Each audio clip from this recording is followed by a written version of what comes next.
தேவனுடைய நாமம் மகிமைப்படுவதாக. யோவான் 10ஆம் அதிகாரம் 9ஆம் வசனம். நானே வாசல், என் வழியாய் ஒருவன் உட்பிரவேசித்தால் அவன் இரட்சிக்கப்படுவான். அவன் உள்ளும் புறம்பும் சென்று மேய்ச்சலைக் கண்டடைவான். கர்த்தருக்குள் பிரியமானவர்களே, இயேசுவே வழி, அவரே வாசல். அவரை விசுவாசித்து அவருடைய வார்த்தைக்கும் ஆலோசனைக்கும் செவி கொடுக்கும் போது அவர் நமக்குள் ஜீவனாக இருக்கிறார். அவர் கோலும் தடியும் கொண்டு தேற்றுவார், உதவுவார், துணை நிற்பார். அவர் நம்மை சத்திய வழியில் நடத்தி நீதி நியாயத்தை போதிப்பார்.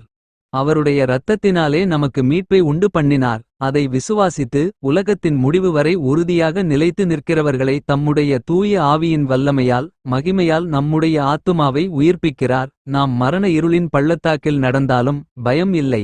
தேவன் நம்மோடு இருக்கிறார். நம் சத்துருக்களை நிர்மூலமாக்கி நம்மை உயர்த்துகிறார். இயேசுவை விசுவாசிப்போம், நித்திய ஜீவனுக்கு போகும் வழியில் நம்மை நடத்துவார். அவரே வழியும் சத்தியமும் ஜீவனுமாக இருக்கிறாரே. ஆமென்.